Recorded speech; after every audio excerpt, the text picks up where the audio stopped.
Olá pessoal, tudo bem? Centro Conservador de Estudos, vamos dar sequência ao nosso curso de filosofia. Apenas uma explicação, as aulas são curtas.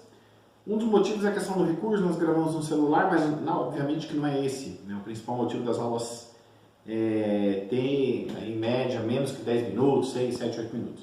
É uma questão de opção que nós fizemos para iniciar o estudo.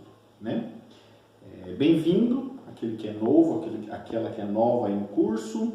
E vamos dar sequência com a filosofia sofista. O último que nós vimos foi o Protágoras, Patrícia. Aula 30, o relativismo de Protágoras.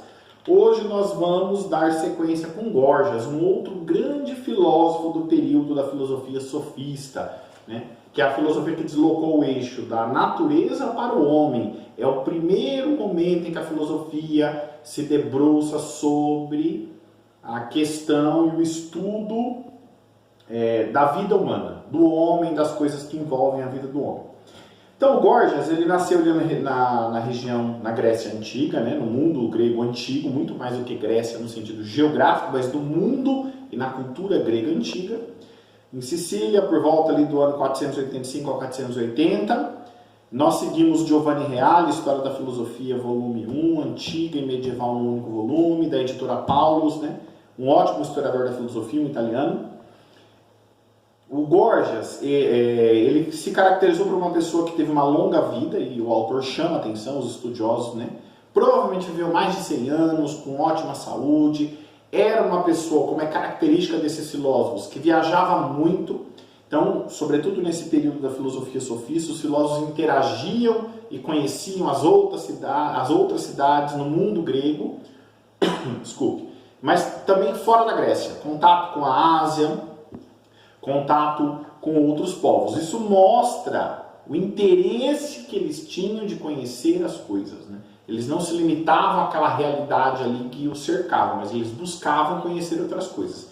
Sempre à luz da razão. Claro que a gente falou da luz da razão de modo metafórico, porque a razão não tem propriamente uma luz. A luz é a luz da sabedoria, tanto para a filosofia como para a revelação cristã. Mas luz no sentido de que ela indica um caminho, você vai perseguindo aquele caminho, vai seguindo um caminho racional e vai se aproximando da verdade. Esse é o objetivo da filosofia.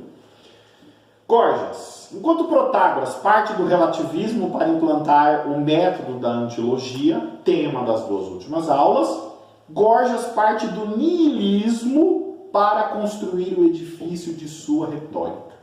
Então nós temos em Gorgias a construção de um edifício, de uma estrutura de retórica. Ele parte do niilismo. Nós, quando fala para qualquer um de nós que estudamos filosofia, mesmo ali no nível médio, que fala de niilismo, nós lembramos do Nietzsche. O niilismo de Gorgias não é o mesmo niilismo do filósofo Nietzsche. Mas não quer dizer que é uma coisa totalmente diferente. Então, no decorrer do curso, nós vamos entender o início, o grande primeiro nihilista da história, que foi Gorgias. O Tratado sobre a Natureza ou sobre o Não Ser é uma espécie de manifesto do nihilismo ocidental, baseando-se nas três teses seguintes. Então, a coluna do pensamento filosófico do Gorgias está nessa obra que o autor traz, o Giovanni Reale, estudando ali a vida, a história da filosofia. Tem três pilares fundamentais. Eu vou explorar um deles nessa aula e os outros dois nas próximas aulas. Vejamos o primeiro pilar do pensamento filosófico de Gorgias. O ser não existe. Ou seja, existe o nada. Com efeito, os filósofos que falaram do ser determinaram-no de tal modo que chegaram a conclusões que se anulam reciprocamente. De modo que o ser não pode ser nem uno, nem múltiplo, nem criado, nem gerado e, portanto, é nada. Meu Deus do céu, o que é isso? Aqui, quando se fala de ser, é o conceito filosófico do ser, é aquilo que existe. Então, Gorgias, ele observa tudo que tinha sido feito antes dele. Então, aqui fica uma dica para quem quer estudar, para nós que somos estudantes de filosofia. Nós temos que observar o que já foi feito, o que já foi pensado. Tem uma pessoa que eu converso bastante, E de vez em quando eu brinco com ela, mas isso aí já foi pensado por tal pessoa, isso aí já foi pensado por tal pessoa. No começo ela achava engraçado, nossa, mas eu não penso nada novo. Eu falo, não, agora você está começando a conhecer coisas novas, você está dando um passo a mais em direção à sabedoria, porque você está começando a pensar e perceber que já se pensou sobre aquilo, então você vai poder, talvez até trazer uma nova contribuição, avançar com o pensamento. Então Gorgias ele fez isso. Nós tivemos filósofo que falou do ser, do não ser, o ser é, o ser não é. Quem vem acompanhando o curso já sabe do que eu estou falando. Quem não acompanhou, acompanhe as 30 aulas anteriores. Aulas curtas, né, como eu já disse. E Gorgias fala, olha, cada um fala uma coisa, então o negócio é o seguinte, o ser não é. O ser não existe, ou seja, existe o nada. Faz um certo sentido o Gorgias dizer que o ser não é? Faz. Só que quando ele diz que existe o nada, ele jogou ladeira abaixo do esforço que ele fez. Tem uma confusão aí, uma hora um diz que o ser é isso aqui, então é o seguinte, não existe o ser, foi o que ele fez. Existe o nada. Agora, se não existe o ser, é impossível, já é impossível existir o nada. E eu te provo porque é impossível existir o nada. Você está me ouvindo agora, ouvindo essa aula? Pensa sobre o nada. O que é o nada? Ninguém consegue descrever o nada sem descrever alguma coisa. Então, o nada é impossível de ser pensado, ele é impossível de ser e ele é impossível de ter existência.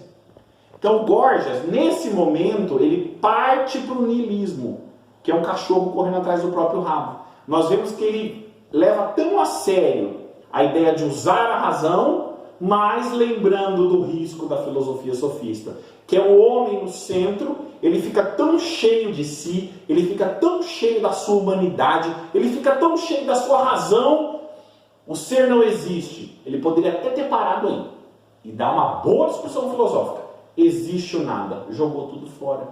É impossível existir o nada, é impossível pensar em nada. Mesmo naquele momento que você fala, vou ficar aqui quietinho, fazendo aquelas meditações, você vai pensar em alguma coisa. Então, esse primeiro pilar da filosofia do Gorgias, eu o apresento e já o contesto.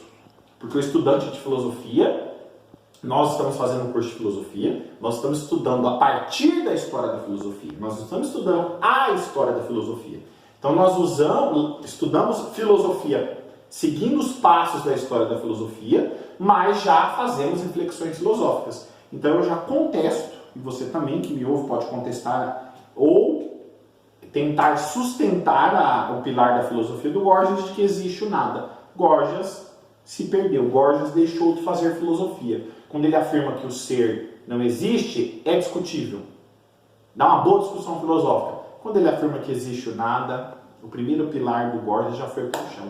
Como todo o niilismo vai para o chão, não apenas ante a teologia, ante a revelação cristã, por exemplo, mas o niilismo, que nós vamos entender mais para frente exatamente o que é, ele não se sustenta diante da razão de uma criança de 7 anos que se põe a pensar. Até a próxima aula, nós vamos estudar agora, na próxima aula, os outros 2 pilares da filosofia do Gorgias.